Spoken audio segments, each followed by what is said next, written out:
Grand. Okay, I'm here with Alex and Rachel, who are mutually together between us. So, Alex and Rachel, can you explain what Between Us is? It's a bittersweet one-act play about modern relationships and dating, seen through the lens of one couple. But every show we do, we get an anecdote from the audience about someone they actually know, and that inspires the couple that we play. So we improvise the entire story on the spot each time. Mm-hmm. And I think people will be familiar with comic improv, but this is not that, right? There's always humour because there's something magical about improvisation that just makes things very funny. But there's usually as much Drama. Yeah, I guess it's... heartbreak, poignancy. Yeah. Comic improv. So making stuff up on the spot is all about building things together and working with whatever small starting point to create an entire big world. And that's a really easy thing to do to create comedy, because you find one little stupid funny thing and then build that into the whole stupid funny thing that defines the scene or the show that you're doing. Whereas with this, we're looking for emotional nuggets that then grow to define a relationship. So it's the same technique, but we're aiming for a different kind of result, I guess. The show is a piece of theatre, so our main objective is to tell a dramatically engaging story, which hopefully also is emotionally engaging. And a side effect of doing that, using the tool of improvisation, is that there is humour. Mm-hmm. And so you start that show having literally no idea what this story is going to be about. You're not kind of using bits from... Never. The one thing we know is that we will play a man and a woman who are in a romantic relationship at some point in the story. We might get together, or we might already be together at the start. We might split up. We might stay together forever. But the actual mechanics of the story, we don't know. We don't know who they'll be. We don't know what their problems will be. We don't know what the defining characteristics of their relationship will be, and we just find that out at the same time as the audience. Yeah. And now that sounds absolutely terrifying. So, in terms of, say, structuring a story, do you have kind of rules in your head of how stories do get structured? That 3-act structured thing? We all have the innate human understanding of what makes a story, and it's not in our heads, it's just in ourselves. Yeah. And we are just free enough that we allow ourselves to access what makes a good story. And the result is that every show has a very clear narrative arc. Afterwards, you could write an essay about how clearly structured it was. But the reality is we're making it up in nanosecond by nanosecond, and it's just the innate understanding of story that carries the day. Yeah, I mean, so the show is structured. We alternate between scenes and then soliloquies to the audience. So one of our characters will step out of the scene and deliver a short kind of bit of speech about what they're feeling, or either reflecting on the scene that's already happened or setting up the scene that's about to happen. And in those moments, there is a sense of I think Rachel will agree with me, when we're off stage and we're about to come on for the next scene, you'll get that instinct of we've had the previous scene, we talked about this, and I want to know what's going to happen when their dispute about whether we should go to your mum's for Christmas gets pushed forward. So you might, we're driving towards the thing that seems the most interesting and the most likely to create a dramatic story, unpicking the bits that are going to be the most interesting. We don't go in from a scene where it's been established that there's this, are you prioritising your family over our relationship, into a scene that doesn't touch on that. So in a sense, we're kind of following an instinct that comes from, that everyone has, I think, of how a story should work. Everyone knows what a satisfying story or a dissatisfying story feels like, and it's just practicing having created lots and lots and lots of stories in various different forms, that means that we're able to pick up on that and recognise that twinge as like, this is the instinct telling me where to go. There comes a point in every show where I, the performer, go, oh, that's what this show is about. And it's usually about 2/3 of the way through. But I don't know what the show is about until 2/3 of the way through. And it's only having lived through those 2/3 that the performer in me figures out what's going on. But actually, when you watch them back, you can see instantly what that show is going to be about. It's just that the performers don't know it yet. The show knows it, but the performers don't. And so is it about half an hour long normally? It's an hour. An hour long. Hmm. So 2/3 of the way in, then that's a Yeah. really long time. That's 40 minutes in. So in terms of making it dramatic, so that you know the audience aren't sitting there for 40 minutes going, God, this is a very dreary it's conversation. about definitely cleaning." drama, yeah. So It's not a snapshot of real life, it's a drama with a narrative arc and a beginning and an end and a denouement. So, do you try and very early go in and try and create a dramatic situation, like try and create an argument or a... No. We don't try and create anything. No. It just We- happens. We go to the moments in that couple's life where those tensions are going to crop up. So I'm not necessarily sat off stage thinking, we need to have a fight.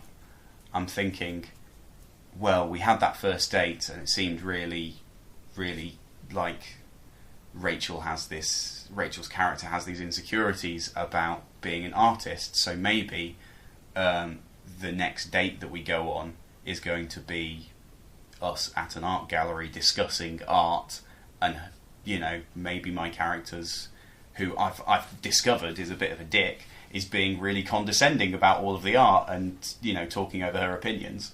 Everything is incremental. Everything's like building with Lego. We get Yeah. a tiny, weeny little nugget of something interesting that happens between us. And then we say, okay, if that, then what if this? And we build the next little layer of Lego. And it just keeps building and building and building. And that's because we're pursuing the interesting things that are happening between us on stage. And we don't suddenly, halfway through, throw in some extra random thing which hasn't grown out of what we've built already. Yeah.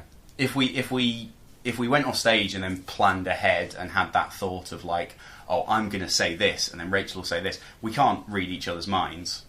Like we don't have a story. If I come on and try and set something up that doesn't work, because if I say something that I'm like, oh, that's going to really foreshadow this thing that I'm going to say in 20 minutes time. Well, it's not. Yeah. Because that's not how it works. Not going to work. The way we make it feel like we're, real people in a situation is by just responding and really paying attention to what the other person's done and what they're saying. So that when that thing comes around, we'll recognise, oh, well, we talked about pregnancy in the first scene. Maybe that's going to come back up as a plot thread, but you don't say pregnancy on the first date so that you can then have a pregnancy scare later on.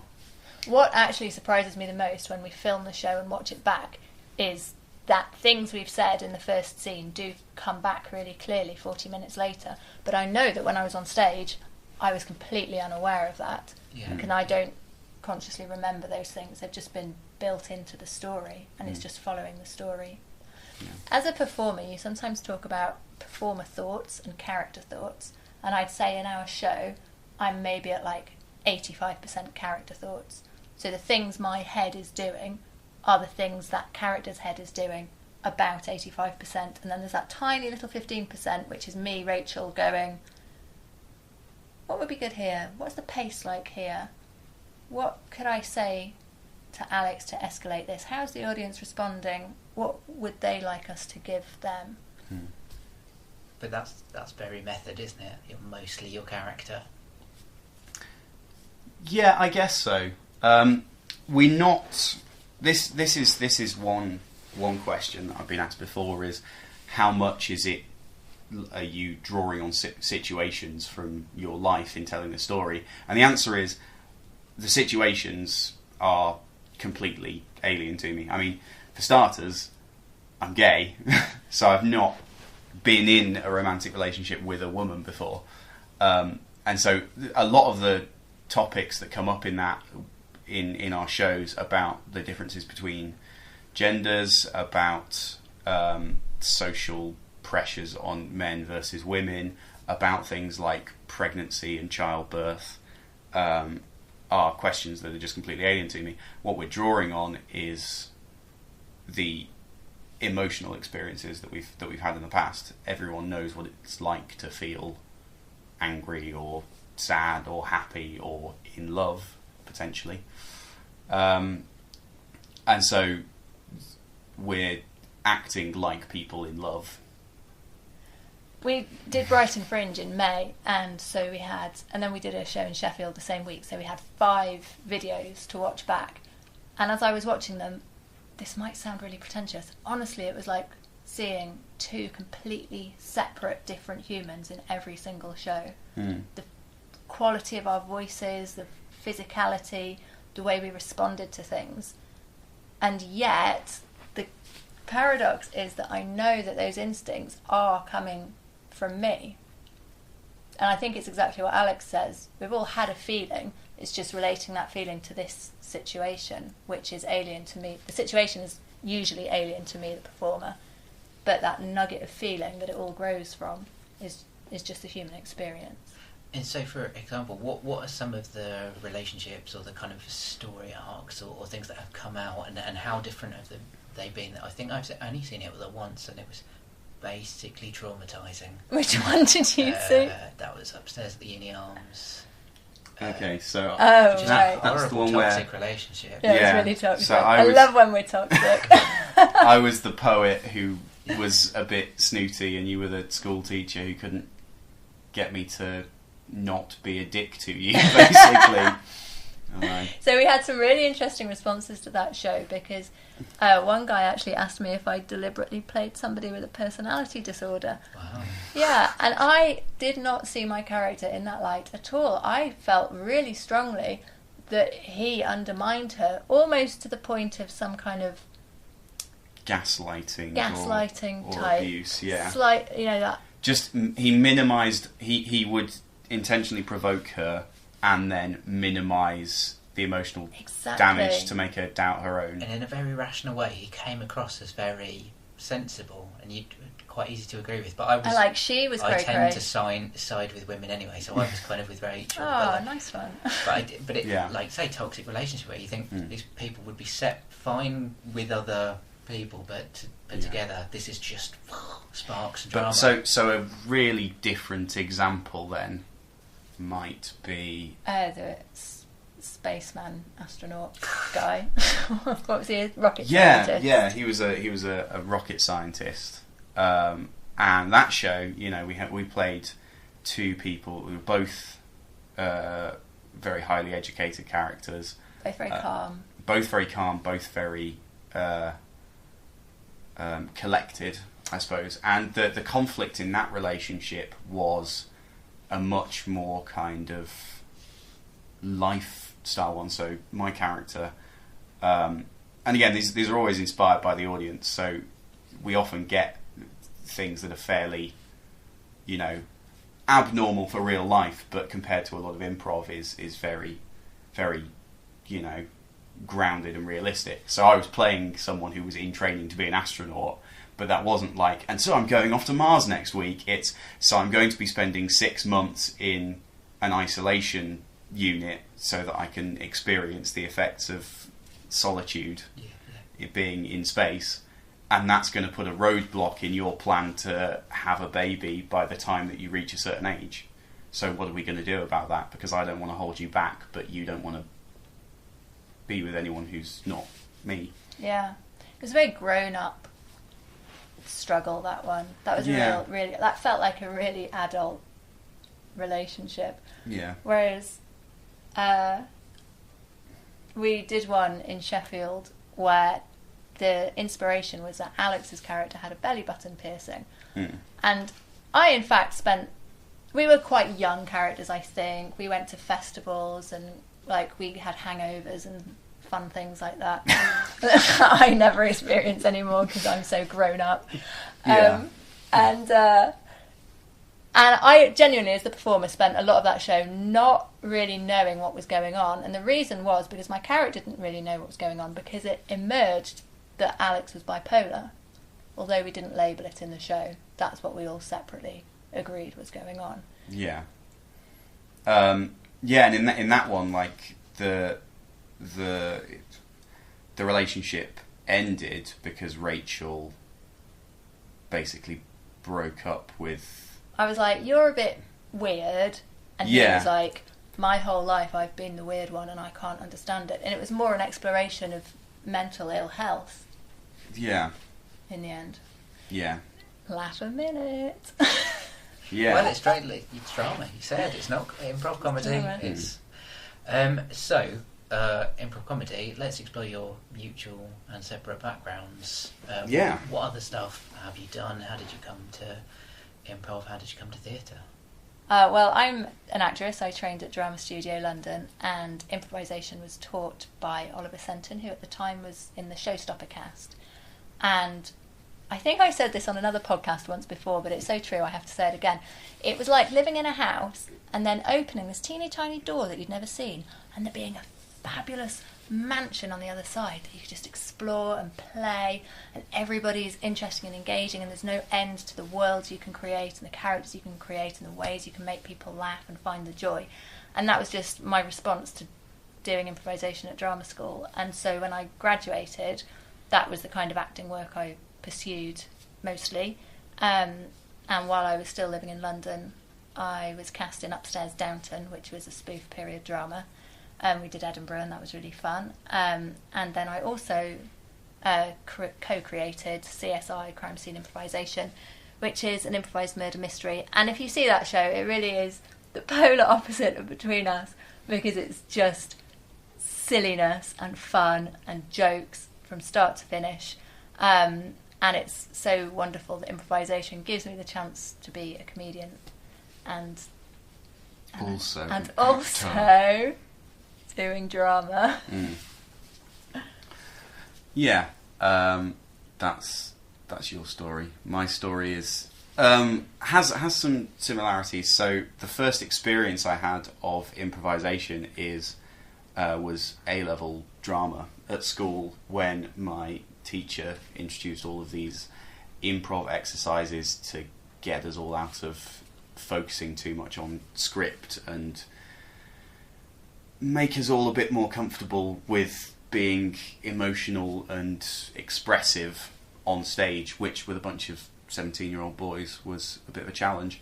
But I really enjoyed that there, but didn't really think of it as something to pursue. But when I came to university, I met this guy called Bobby Anderson, who took one look at me and went, "You're really funny, you should come and do improv. We've got a group here called the Shrimps. They do improv. You should come and do improv with me, and we'll do improv." And I went, "Okay, sure." And that was the start of a glorious friendship and a glorious career in improv, I suppose. Career being a loose term for something that's,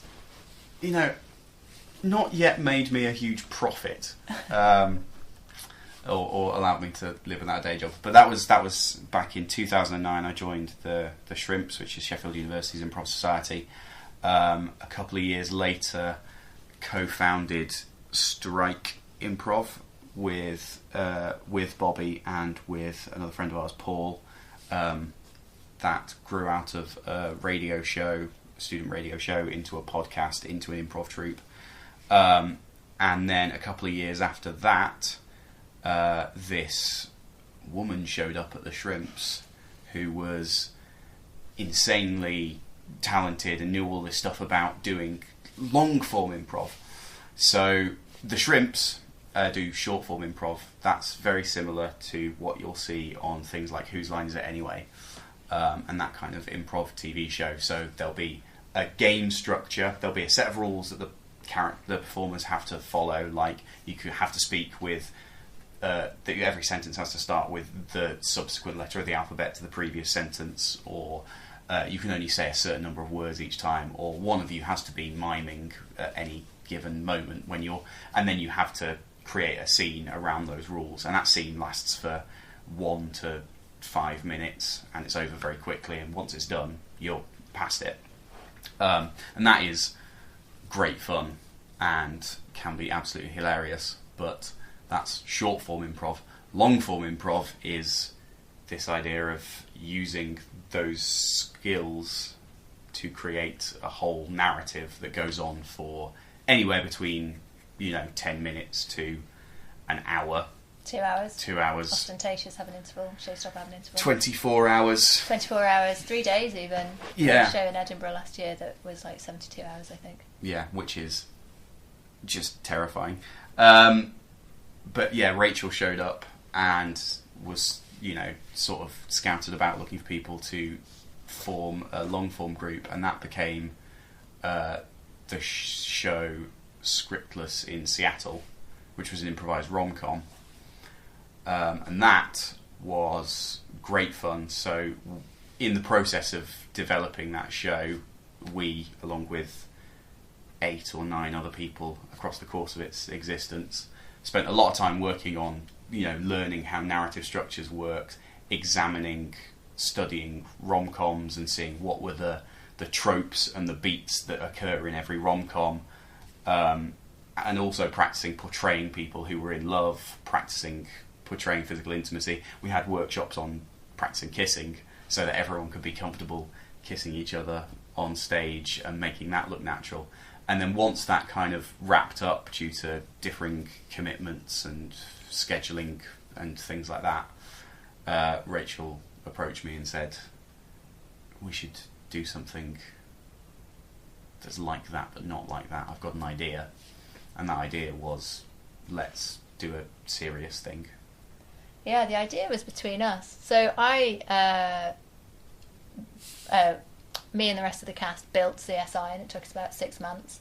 And then I led the cast to build Scriptless in Seattle, and it took us about 5 months to build the show.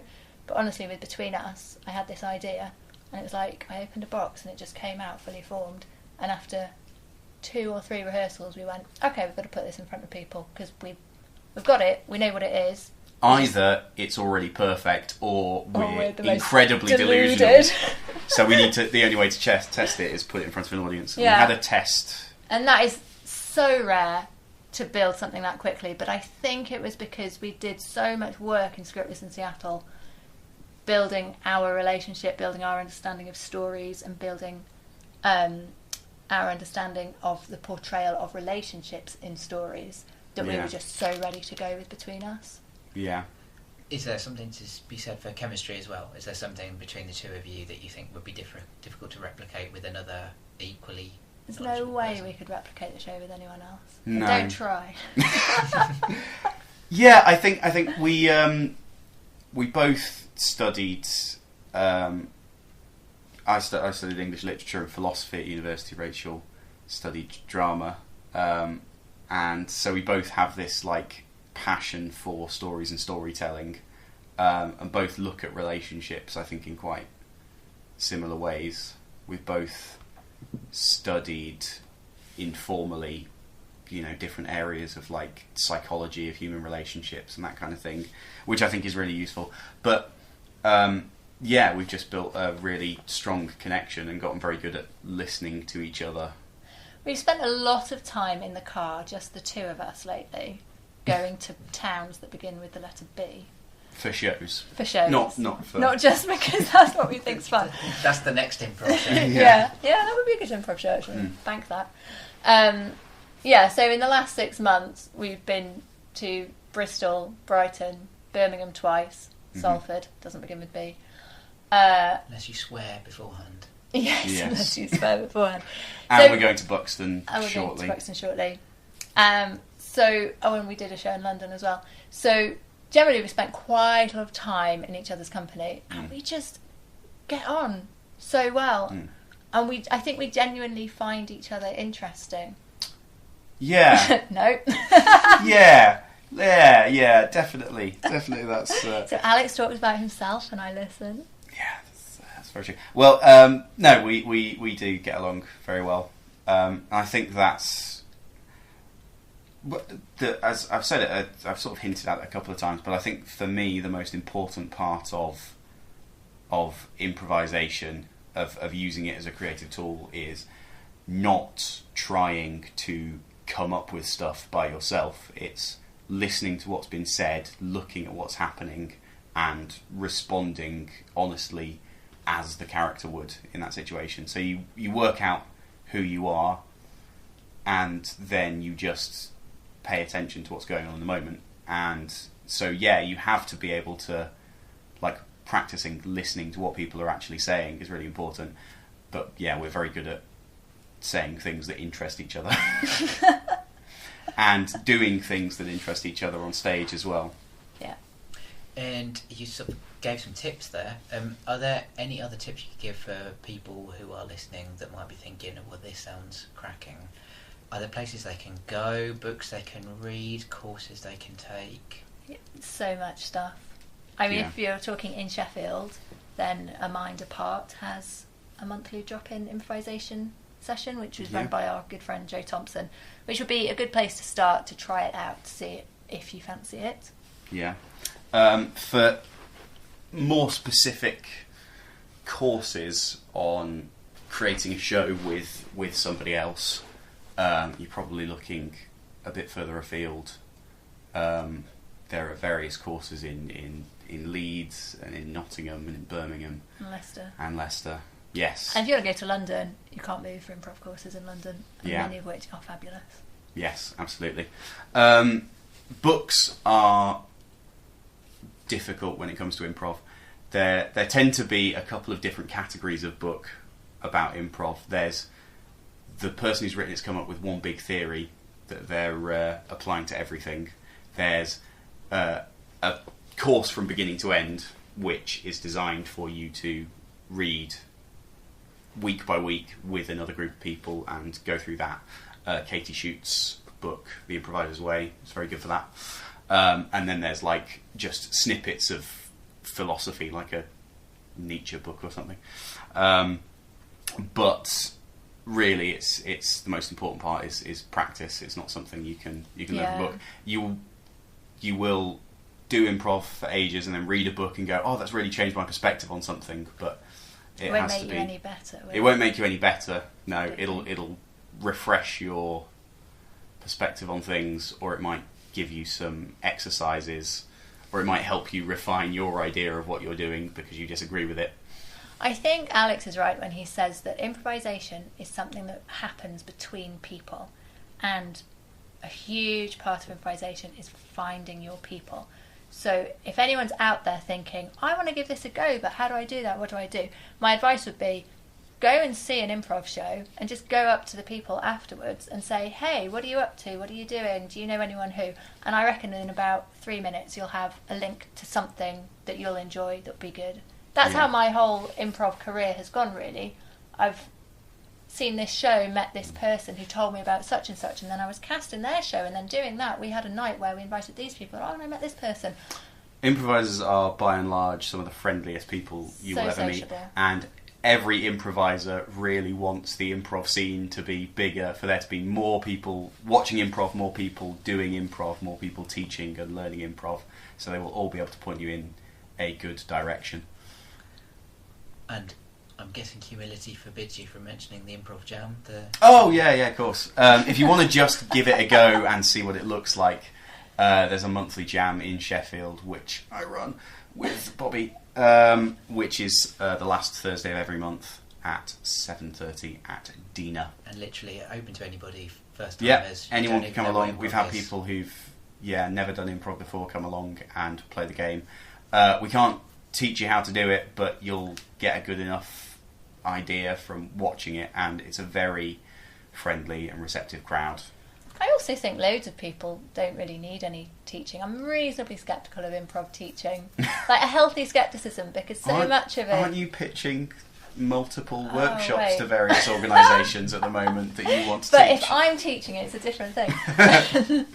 Yeah, so much of it is about having an open, willing attitude. Mm. And that will get you really far.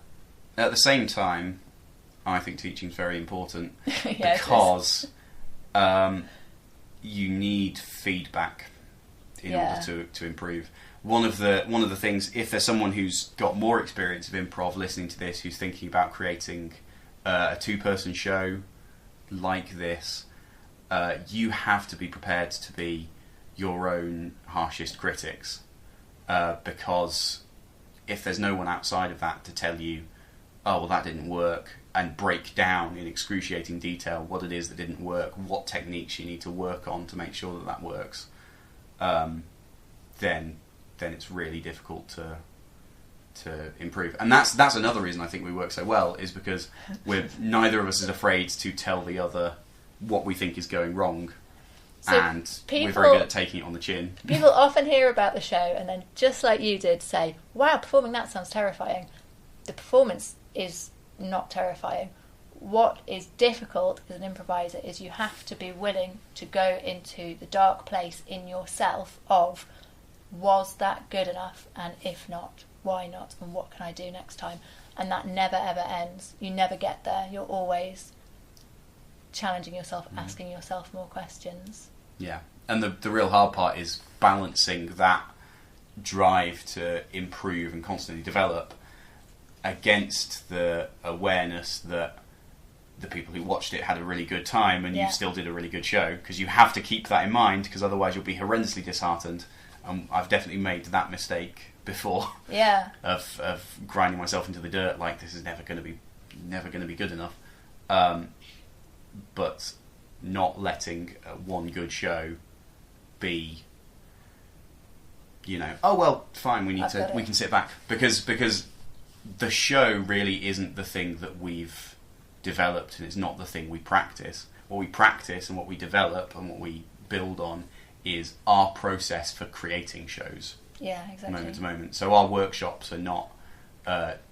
We don't go, oh well, I liked that story, I didn't like that story. We go, that's the way we created that story, worked really well, or this took a long time for us to get to the point of this because that scene in the middle we didn't quite know who was doing what, and we kind of, someone said something in a monologue that was missed, so what's the point of the monologues? What are we trying to achieve with those bits? And the real challenge in improv is that ideally you need to be in flow state when you're performing it, which means you're not forming memories, so you quite often come off stage not really knowing what's happened. And I will genuinely watch video back of our shows and go, all right, yeah, that happened. Gosh, that scene felt like 3 minutes. Wow, it was 15. Or the reverse. So you can't judge yourself because your brain has played this an amazing trick on you. You can't even remember what happened. And yet you have to judge yourself because otherwise you don't know what's happened. Yeah. So in a wider group, that's the role that an external coach plays, is someone who watches those things and takes notes and works out what process you're following or not following that led to or leads to overall a pattern of, positive or negative behaviours. So in our show, we film as many shows as we can, and then at least one of us will watch them back and come away with notes. Yeah. So, on the subject of Between Us, your dramatic improv hour-long show, where can people catch it? We'd love it if people could come to see us at Buxton Fringe, which is, we're performing at 8:30 on the 10th and the 11th of July, so that's next Tuesday and Wednesday, and then the following Monday at 7 o'clock on Monday the 16th of July. Yes, and we are at the old clubhouse. The old clubhouse, yeah, which is run by Underground Venues, who are just a really lovely venue. Yeah, they've got some great shows. They are absolutely amazing, and I'm so excited to go and hang out with all the other people who are performing there as well and see what else is going on. Exactly, yeah. Yeah, should be really fun. And for future shows, where should people look? Further down the line, we are booked by Theatre N16 in London, which is in Tottenham Hale. So if you've got friends in London, send them down. That's from the 24th of September. Yes, and we're looking at other things. If you want to keep track of all of the shows that we're doing, we are on Facebook. If you go to facebook.com/betweenusimprov, and you can also check out some of the reviews that other people have. We ask all of our audience members to leave reviews if they've enjoyed the show on our Facebook, so that people can get an idea of what it's about. And so there's lots of information in there. There isn't a lot of footage from shows necessarily, because it very rarely translates so well to video. It's a live experience. Yeah. Yeah. Unlike anything, really. Nobody knows what's going to happen. It's just really special experience. Yeah. And if you fancy some improvised comedy, Strike have got 50 million shows coming up. Am I right? Oh yeah, all over the shop. Well, very soon in Sheffield there'll be a new improv night called Little Chicago, which will be hopefully do an interview about that on the comedy show. Oh, fantastic! That's the plan. Awesome, yeah. So that'll be starting up. Strike with the house team for that, so they'll be on every month, and then at various other places around the country. And CSI book your tickets now for next month, because the Fringe show will sell out. That's up at Edinburgh Fringe. Yeah, we're at Underbelly at Edinburgh Fringe, 3:35 every day for the month of August. Come along to Crime Scene Improvisation and pick your murder victim. Yeah. I teched it down in Brighton and nearly missed some very important cues because I was laughing so hard, because it is just hilarious. Super. Well, thanks for coming in. Thank you very much for asking us about our show.